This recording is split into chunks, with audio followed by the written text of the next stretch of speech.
Welcome है friends. Geography by doctor Purushottam YouTube पर channel पर आपका स्वागत है।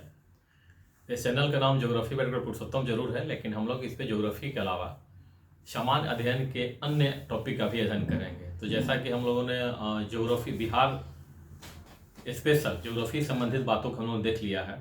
अब आज से हम लोग एक नया सीरीज कंटिन्यू कर रहे हैं, basic concept of economy. Basic concept of economy में हम लोग इकोनॉमी से जो गुड़ बातें हैं लेकिन बहुत ही बेसिक है, उसके बारे में समझने का कोशिश करेंगे। और ये मेरा उद्देश्य रहेगा कि मैं, और प्रयास भी रहेगा कि मैं इस टॉपिक को काफ़ी सरल तरीके से प्रस्तुत करूं। तो बेसिक कॉन्सेप्ट ऑफ इकोनॉमी में आज जिस टॉपिक की चर्चा करेंगे वो हमारा है balance of trade and balance of payment, व्यापार संतुलन तथा भुगतान संतुलन। इससे प्रश्न बीपीएससी में आए नहीं है, लेकिन ये बहुत जरूरी है। लेकिन बीपीएससी में एक प्रश्न आया हुआ है पहले, राजस्व घाटा, राजकोषीय घाटा, प्राथमिक घाटा, और फार्मूला बेस्ड क्वेश्चन है और उससे प्रश्न पूछा है, एक 2-3 बार आया हुआ है। तो बीपीएससी में इससे प्रश्न आपके आने की पूरी संभावना है और इसको हम करेंगे अच्छी तरीके से। और इसे करने के से क्या होगा कि आपका एक बेसिक कॉन्सेप्ट भी क्लियर होगा और प्रीलिम्स की परीक्षा की भी आपकी तैयारी हो जाएगी। और इसका प्रश्न के प्रारूप कैसे हो सकते हैं, आइए उस बारे में बात करते हैं। जैसे कि प्रश्न आपका इस प्रकार से हो सकता है कि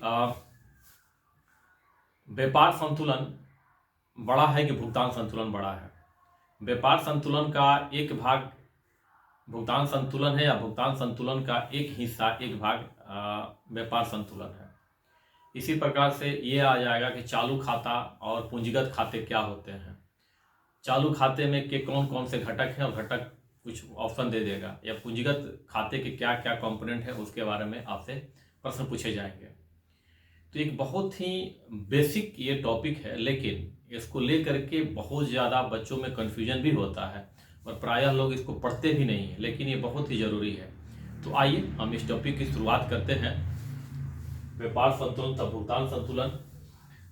अगर आप इस चैनल पर नए हैं तो इस चैनल को सब्सक्राइब कर लीजिए, लाइक करें, शेयर करें, और इकोनॉमी का ये सीरीज आपको कैसा लग रहा है इस पर कमेंट जरूर करें, क्योंकि मैं आने वाले समय में और भी बेहतर इस पर टॉपिक की चर्चा कर सकूँ इकोनॉमी बेस्ड। ठीक है, तो आइए इसकी शुरुआत करते हैं। हमारा टॉपिक है व्यापार संतुलन एवं भुगतान संतुलन। व्यापार संतुलन और भुगतान संतुलन जो होता है, ये किसी भी देश की अर्थव्यवस्था का एक आर्थिक लेखा जोखा के बारे में आपकी जानकारी देता है। व्यापार संतुलन का मतलब होता है किसी दिए गए समयावधि में, यह प्रायः एक वित्तीय वर्ष होता है, तो दिए गए समयावधि में किसी देश का शेष विश्व के साथ वस्तुओं का आयात और निर्यात का लेखा जोखा होता है। व्यापार संतुलन में वस्तुओं के, गुड्स के आयात निर्यात का लेखा जोखा, वो ध्यान शब्द रखिएगा, गुड्स, वस्तु। ठीक है, उसी प्रकार से जो भुगतान संतुलन होता है, ये भी दिए गए समयावधि में एक देश और शेष विश्व के साथ है, लेकिन इसमें समस्त वस्तुओं एवं आर्थिक क्रियाओं का लेखा जोखा होता है। तो इसमें वस्तु के साथ साथ सर्विस भी शामिल है, गुड्स प्लस सर्विस का लेखा जोखा होता है, आयात निर्यात होता है। तो इसमें तो शब्द होता है आयात निर्यात। जो व्यापार संतुलन है इसमें शब्द होता है आयात निर्यात, इसमें होता है प्राप्तियां एवं देयताएं। इस शब्द के लिए शब्द प्रयोग होता है, भुगतान संतुलन के लिए 2 शब्द होता है, प्राप्ति और देयता, और इसके लिए शब्द होता है आयात और निर्यात। तो ये थोड़ा सा बड़ा होगा सेशन आपका, लेकिन समझने की जरूरत है। यहाँ आप जो देख रहे हैं, मैं थोड़ा सा हट जा रहा हूँ, आप इसको पुनः देख लीजिए। ये एक बेसिक जानकारी है, जबकि आगे इसी के बारे में एक एक को मैं बात करूंगा कि वस्तु खाता क्या है, इसके बाद चालू खाता क्या है, वस्तु खाता क्या है, सेवा खाता क्या है, एक पक्षीय भुगतान संतुलन क्या है, दीर्घकालीन पूंजी खाता क्या है, अल्पकालीन पूंजी खाता क्या है, अंतर्राष्ट्रीय तरलता खाता क्या है। तो एक बार आप इसको ओवरव्यू दे लीजिए, इसके बारे में बात करता हूं मैं।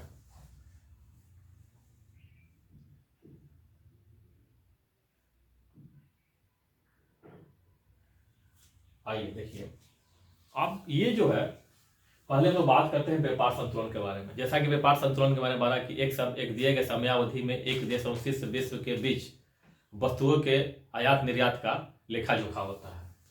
व्यापार संतुलन, व्यापार संतुलन जो होता है वो उसको वस्तु खाता में दर्शाया जाता है। वस्तु खाता मतलब कि गुड्स अकाउंट।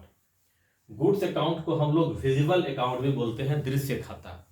और विजिबल अकाउंट में जो होते हैं वो मूर्त वस्तुएं होती हैं, टेंजिबल, जिसको कि हम छू सके, महसूस कर सके, स्पर्श कर सके। जैसे कि फल हो गए, सब्जी हो गया, चावल हो गया, लौह इस्पात हो गया, कोयला हो गया, हीरा हो गया, मोती हो गया, पेट्रोलियम हो गया, इस सब को हम महसूस कर सकते हैं, छू सकते हैं। इसका लेखा जोखा होता है व्यापार संतुलन में। ठीक है, तो इसका होता है, जैसे कि हमने एग्जाम्पल के तौर पे, उदाहरण के तौर पे दिया है कि कुछ ऐसी तरह समझने के लिए, जैसे कि आयात और निर्यात। आयात में देखिए सारे के सारे टेंजिबल है, जिसको हम देख सकते हैं, महसूस कर सकते हैं। जैसे पेट्रोलियम उत्पाद आयात में शामिल है, भारत के पेट्रोलियम उत्पाद, मोती व बहुमूल्य पत्थर, लौह इस्पात इत्यादि। निर्यात में हमारा है पेट्रोलियम, पेट्रोलियम क्रूड, पेट्रोलियम पदार्थ, स्वर्ण, ये निर्यात होता है हमारे यहाँ से। इस सबको हम देख सकते हैं, महसूस कर सकते हैं। हमारी जो हम छूने के बाद जो हम महसूस करते हैं कि ये पदार्थ है। कुछ ऐसे पदार्थ होते हैं जो होते हैं अमूर्त, जैसे कि बौद्धिकता, इसको हम महसूस नहीं कर सकते हैं। ठीक है, सर्विस सेक्टर की जो भी बातें होती हैं उसको हम देख नहीं सकते हैं, महसूस नहीं कर सकते हैं, वो अमूर्त रूप में होती है। ठीक है, उसको हम लोग सेवा के अंतर्गत शामिल करते हैं। जो है, अब आइए देखिए, अब जो हमारा ये भुगतान व्यापार संतुलन हो गया, ये हो गया भुगतान संतुलन। भुगतान संतुलन के क्या क्या कंपोनेंट है, इसके अंतर्गत जो है दो तरह से खाते होते हैं, चालू खाता और दूसरा होता है पूंजी खाता या पूंजीगत खाता। तो चालू खाता को करेंट अकाउंट और पूंजी खाता को कैपिटल अकाउंट कहते हैं। चालू खाता के जो कंपोनेंट है उसमें वस्तु खाता, सेवा खाता, वस्तु खाता को दृश्य खाता भी कहते हैं, या गुड्स अकाउंट या विजिबल अकाउंट, सेवा खाता या अदृश्य खाता, सर्विस अकाउंट या इनविजिबल अकाउंट, और एक पक्षीय स्थानांतरण, यूनिलैटरल ट्रांसफर, अन्य भी कुछ बातें हैं इत्यादि, लेकिन ये महत्वपूर्ण है। पूंजी खाता के अंतर्गत जो है इसमें है दीर्घकालीन पूंजी खाता, अल्पकालीन पूंजी खाता और अंतर्राष्ट्रीय तरलता खाता, जिसको कि आगे हम इसको और मैं ज्यादा एलोबरेट करूंगा। ठीक है, बेसिक बातों को एलोबरेट करूंगा। अब दोनों की तरफ अगर हम देखते हैं तो ये देखेंगे कि ये पूंजी खाता, वस्तु खाता यहाँ पर भी है और भुगतान संतुलन में भी है और व्यापार संतुलन में भी है। देख रहे हैं, ये जो है ये दोनों में शामिल है, ये जो है दोनों में शामिल है, दोनों का ये कॉमन अकाउंट है, दोनों में ये कॉमन है, कॉमन अकाउंट नहीं, दोनों में ये कॉमन है। इससे पता चल रहा है कि व्यापार संतुलन भुगतान संतुलन का एक हिस्सा है। व्यापार संतुलन भुगतान संतुलन का एक हिस्सा है, इसे पता चल रहा है। बाकी कोई इसमें से जो है शामिल नहीं है, पूरा का पूरा चालू खाता नहीं है। चालू खाता का एक भाग वस्तु खाता जो है वो व्यापार संतुलन का है, लेकिन अन्य खाते व्यापार संतुलन में नहीं है, मुझे भुगतान संतुलन के। इसके बारे में हम लोग बारी से बात करेंगे, ये ठीक है, सबके बारे में। तो आइए हम बात करते हैं कि वस्तु खाता क्या है, सेवा खाता क्या है, पक्षीय स्थानांतरण क्या है, दीर्घकालीन पूंजी खाता क्या है, अल्पकालीन पूंजी खाता क्या है और अंतर्राष्ट्रीय तरलता खाता क्या है। तो आपका कॉन्सेप्ट इसमें बहुत ज्यादा क्लियर हो जाएगा। तो आइए बात करते हैं। तो वस्तु खाता, तो सभी खाता जो हम लोगों ने बात की थी बारी बारी से देखते हैं। वस्तु खाता को हम लोग बोल देते हैं गुड्स अकाउंट, जिसे हम लोग दृश्य खाता भी, विजिबल खाता भी कहा जाता है, जैसा कि हमने देखा अभी। और जितने भी सारे हैं, शुरुआत में परिभाषा मैंने बोल दिया है कि भारत और भारत का शेष विश्व के साथ जो व्यापार होता है उस सब में ये शामिल है। तो इसमें वस्तु खाता में वस्तुओं का आयात निर्यात का लेखा जोखा, वस्तुओं का आयात निर्यात का लेखा जोखा, यानी भारत का शेष विश्व के साथ वस्तुओं के आयात का लेखा जोखा। तो इसमें पेट्रोलियम, बहुमूल्य पत्थर, मेडिसिन, रेडीमेड इत्यादि इसमें आते हैं। हालांकि हमने बताया उसके बारे में, आयात निर्यात और टेबल में दर्शाया था। इसके बाद बात करते हैं सेवा खाता। सेवा खाता क्या है, सर्विस अकाउंट, जिसे हम लोग इनविजिबल अकाउंट कहते हैं, अदृश्य खाता, जिसे कि हम लोग अमूर्त श्रेणी में रखते हैं। ये सेवाओं का मतलब भारत का शेष विश्व के साथ सेवाओं का आयात निर्यात का लेखा जोखा इसमें अकाउंट में रहता है। वैसे IMF ने इसमें कई भागों में 21 वर्गों में डिवाइड किया है इसको, लेकिन भारत सरकार ने इसको 8 वर्गों में वर्गीकृत कर दिया है, 8 में। तो इसको लेकर के ज़्यादा टेंशन नहीं जरूरत है कि 8 वर्गों में क्या है, कुछ नहीं है। जैसे कि यात्रा, भारत से बाहर जाके लोग यात्रा करते हैं या यहाँ से वो भारत विदेश से बाहर आकर के जो यहाँ पे घूमते हैं उसके शामिल है। परिवहन, ट्रांसपोर्टेशन, ठीक है। इसके बाद बीमा, इंश्योरेंस भी बहुत सारा होता है। देखें बहुत सारी कंपनियां जो है अभी मल्टीनेशनल कंपनी जो है यहाँ आके इंश्योरेंस करती है, यहाँ के विदेशों में जाकर इंश्योरेंस करती है। निवेश आय, जो हमने FDI और FII में जो पैसा लगाया उससे जो आय प्राप्त होता है, वो नहीं, जो उससे आय प्राप्त होता है वो इन्वेस्टमेंट इनकम में हो गया। इसके बाद है सरकार के द्वारा जो खर्चे किया है तो वो उसमें है। इसके अलावा ट्रांसफर पेमेंट मतलब हस्तांतरण भुगतान। तो हस्तांतरण ट्रांसफर पेमेंट दो प्रकार से है, जिसको दो अलग अलग कैटेगरी में डिवाइड किया भारत सरकार ने। ट्रांसफर पेमेंट ऑफिशियल और ट्रांसफर पेमेंट प्राइवेट, मतलब कि हस्तांतरण भुगतान आधिकारिक सरकारी, हस्तांतरण भुगतान सरकारी और हस्तांतरण भुगतान निजी। तो ट्रांसफर पेमेंट जो ऑफिशियल है उसमें फॉरेन एड वगैरह आ जाते हैं, भारत सरकार जो विदेशों में जाता है या विदेश से भारत को जो मिलता है। और ट्रांसफर पेमेंट प्राइवेट में जो है रेमिटेंसर, भारतीय जो है जो विदेशों में जाकर के काम करते हैं उनके द्वारा जो पैसा भेजा जाता है, जिसे हम लोग मनी ऑर्डर इकोनॉमी कहते हैं, उनके द्वारा जो पैसा भारत में भेजा जाता है, या विदेशी जो भारत में रहते हैं और वो अपने देश में पैसा भेजते हैं, उनका लेखा जोखा ये है ट्रांसफर पेमेंट, ठीक है। और एक और कैटेगरी है विविध, इसके बचा जो है उसको उन्हें विविध श्रेणी में डिवाइड कर दिया है। और ध्यान रखिएगा एक बात को कि ट्रांसफर पेमेंट ऑफिशियल और ट्रांसफर पेमेंट प्राइवेट, ये दोनों का एक अलग इसी खाते के अंतर्गत जो है एक अलग खाता कभी कभी कभी डाल दिया जाता है। इस दोनों को जिसे बोलते हैं transfer payment, unilateral transfer payment, एक पक्षीय भुगतान, एक पक्षीय स्थानांतरण भुगतान, स्थानांतरण भुगतान, यूनिलैटरल ट्रांसफर पेमेंट। जैसा कि हमने जो करंट अकाउंट किया था उसमें हमने इसको डाला था, वस्तु खाता सेवा खाता, उसके साथ साथ जो है एक पक्षीय स्थानांतरण था। तो ये दोनों एक अलग से खाते में भी शामिल किए जाते हैं और ये सेवा खाता के अंतर्गत भी आते हैं, तो इसको ध्यान रखेंगे। ट्रांसफर पेमेंट जो है इसका एक अलग से भी खाता होता है, एक पक्षीय स्थानांतरण भुगतान। एक पक्षीय क्यों है?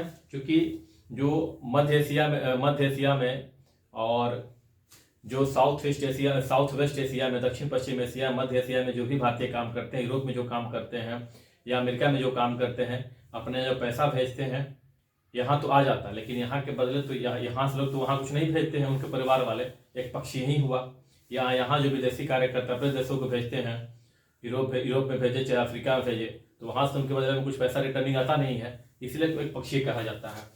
फॉरेन एड में है जो सरकार जो कभी कभी प्राकृतिक आपदा से जब झेलती है तो विदेशों द्वारा बहुत सारी सहायता प्राप्त होती है, या भारत विदेशों को सहायता प्राप्त करता है, तो उसके बदले में तो कुछ आता नहीं है। तो ये सब होते हैं, इसी को कहते हैं एक पक्षीय स्थानांतरण। और विविध हो गया। अब हम लोग बात करते हैं, तो चूंकि हम लोगों ने एक पक्षीय स्थानांतरण भुगतान को यहीं पर देख लिया, इसलिए अब आगे से उस खाते के बारे में बात नहीं करेंगे, ठीक है। अब हम लोग बात करते हैं नेक्स्ट खाते के बारे में, तो आइए उसको देखते हैं। तो ट्रांसफर पेमेंट के बारे में, यूनिलैटरल ट्रांसफर जो था हमने अभी देखा है, हमने कहा कि उसको अभी चर्चा नहीं करेंगे, इसीलिए यहाँ पर एक पक्षीय स्थानांतरण के बारे में, यूनिलैटरल ट्रांसफर के बारे में बात, पेमेंट खाता के बारे में बात नहीं करेंगे। इसमें हमने देखा है transfer payment official, transfer payment private के बारे में। हम बात करते हैं दीर्घकालीन पूंजी खाता के बारे में। दीर्घकालीन पूंजी खाता या दीर्घकालिक पूंजी खाता, यह 1 वर्ष से अधिक अवधि के लिए होता है भारत और शेष विश्व के बीच। इसके अंतर्गत क्या क्या शामिल आते हैं इस खाते में? FDI के द्वारा जब प्राप्त हुआ है, FDI मतलब कि फॉरेन डायरेक्ट इन्वेस्टमेंट, प्रत्यक्ष विदेशी निवेश। और दूसरा होता है पोर्टफोलियो इन्वेस्टमेंट। पोर्टफोलियो इन्वेस्टमेंट की कई टाइप हैं, GDR, ADR, FII और IDR। GDR को बोलते हैं ग्लोबल डिपोजिटरी रिसिप्ट, ADR का होता है अमेरिकन डिपोजिटरी रिसिप्ट, FII होता है फॉरेन इंस्टीट्यूट इन्वेस्टमेंट और IDR होता है इंटरनेशनल डिपोजिटरी रिसिप्ट। ये इनके फुल फॉर्म है। इसके बारे में हम एक अलग से सेशन करेंगे। बस ये समझना है कि इस अकाउंट में कौन कौन सी चीजें शामिल है, इस पे आगे नहीं जाएंगे तो फिर ये टॉपिक हल्का हो जाएगा। ये हमारा हो गया दीर्घकालीन या दीर्घकालिक पूंजी खाता, 1 वर्ष से अधिक अवधि के लिए। अब हमारा है अल्पकालीन पूंजी खाता। ये 1 वर्ष से कम अवधि के लिए होता है, तो इसमें बैंकिंग ट्रांसफर और तथा बैंकिंग पेमेंट्स आते हैं, लेकिन 1 वर्ष से कम अवधि वाले। और लास्ट हमारा खाता है अंतर्राष्ट्रीय तरलता खाता। यह भुगतान संतुलन का अंतिम खाता है। इस खाता का संबंध विदेशी मुद्रा भंडार से है। इस पे एक सेशन करेंगे, इससे प्रश्न हमारे प्रीलिम्स में रहते हैं। ठीक है, ये बहुत ही बेसिक टॉपिक है, इसको आप हल्के में न लेंगे। अगर आप इसको समझते हैं, कुछ इकोनॉमी में कुछ ऐसे टॉपिक है 2-3, अगर आप उसको अच्छी तरह समझ जाते हैं तो इकोनॉमी से प्रश्न आपके कभी गलत नहीं होंगे। और इसकी एक मेंस के लिए एक अलग लेवल की समझदारी होती है। तो इसके भी बारे में बात करें, बस हमें खाता के बारे में बात करना था। तो मैं बता दें कि अंतर्राष्ट्रीय तरलता खाता में विदेशी मुद्रा भंडार से संबंधित है ये। अब अभी तक हम लोगों ने क्या देखा है कि व्यापार संतुलन क्या है, भुगतान संतुलन क्या है, व्यापार संतुलन में घटक कौन कौन से हैं और भुगतान संतुलन के घटक कौन कौन से थे, और उन्हीं घटकों को हमने यहाँ पे थोड़ा सा डिटेल में चर्चा की। ठीक है, अब एक अलग तरीके से बात करते हैं कि एक बार पुनः जो बात कर लेते हैं कि चालू खाता और जो चालू खाते के बारे में महत्वपूर्ण बात यह है कि चालू खाता जो है 1992-93 से आंशिक परिवर्तनीय था। 92-93 में आंशिक परिवर्तन बना दिया गया और 1994 से पूर्ण परिवर्तनीय हो गया है। और तारा पूंजी खाता पर तारापोर कमेटी बनाई गई है परिवर्तनीयता को लेकर के, अपनी रिपोर्ट भी उसने दे दी है, लेकिन सरकार ने अभी तक इस पर कोई डिसीजन नहीं लिया है। ठीक है, और परिवर्तनीयता का मतलब क्या होता है, ये एक रुपए कन्वर्टेबिलिटी की बात है। परिवर्तनीयता है क्या? परिवर्तनीयता का मतलब ये है कि जो आयात निर्यात से जो विदेशी मुद्रा प्राप्त हुई है उसको किस दर से उसको रुपए में कन्वर्ट करना है। तो पहले ये सरकार रेगुलेट करती थी, लेकिन वर्तमान समय में अब ये सरकार रेगुलेट नहीं करती है, ये बाजार तय करता है कि जो विदेशी मुद्रा है उसको रुपए में किस दर से बदला जाएगा, एक्सचेंज किया जाएगा। ठीक है, मतलब तय जो है बाजार निर्धारित करेगी, कीमत सरकार नहीं करेगी। यही है परिवर्तनीयता। तो पूंजी चालू खाता पर तो है 94 से पूरी तरह से लागू हो गया है, लेकिन पूंजी खाता पर अभी तक ऐसा नहीं है। अन्य भी बहुत सारे डायमेंशन है जो बीपीएससी के लिए महत्वपूर्ण नहीं है। अगर बीपीएससी के लिए बनाता मैं तो बहुत सारे डायमेंशन इसके बारे में आय रोजगार को लेकर के बहुत सारी बातें होती, डिवैल्यूएशन को लेकर के, अवमूल्यन को लेकर बातें इस समय होती, लेकिन हम इस पर चर्चा मैं नहीं करूंगा। और एक महत्वपूर्ण बात है, बहुत बेसिक बात है, समझना जरूरी है, जो कुछ लोग लग सकता है कि ये बात चर्चा नहीं हुई। अगर आयात अधिक है निर्यात से, जितना निर्यात हो रहा है उसकी तुलना में आयात अधिक हो रहा है, मतलब कि विदेशी व्यापार क्या है, ऋणात्मक है, यानी घाटे का है।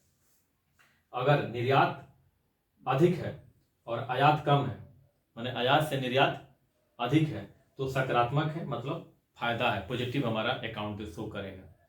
और नहीं तो अगर आयात अधिक है तो नेगेटिव शो करेगा और निर्यात अधिक है तो पॉजिटिव शो करेगा। एक महत्वपूर्ण फैक्ट था। तो ये जो व्यापार संतुलन है, भुगतान संतुलन है, बेसिक बातों को मैंने यहाँ पर क्लियर कर दिया है। ये बहुत बड़ा डायमेंशन, इसके और भी बहुत सारे डायमेंशन है जो मुझे लगा कि बीपीएससी स्पेशल के लिए बहुत जरूरी नहीं है, इसीलिए उस सारे डायमेंशन को मैंने छोड़ दिया है। और सही भी है, इसमें आपके सारे प्रीलिम्स के क्वेश्चन आपके सॉल्व हो जाएंगे और साथ ही साथ एक मेंस की भी एक अच्छी समझ आपके पास होगी। तो अगर वीडियो आपको पसंद आया हो, इस सेशन आपको अच्छा लगा है, तो इस सेशन को आप चैनल को सब्सक्राइब करें, लाइक बटन को दबाएं, जितना हो सके उतना शेयर करें और कमेंट भी करें, क्योंकि मैं बेसिक कॉन्सेप्ट ऑफ इकोनॉमी पे अन्य भी मैं वीडियो इस तरह से बेहतरीन लाता रहा हूँ। Thank you for watching.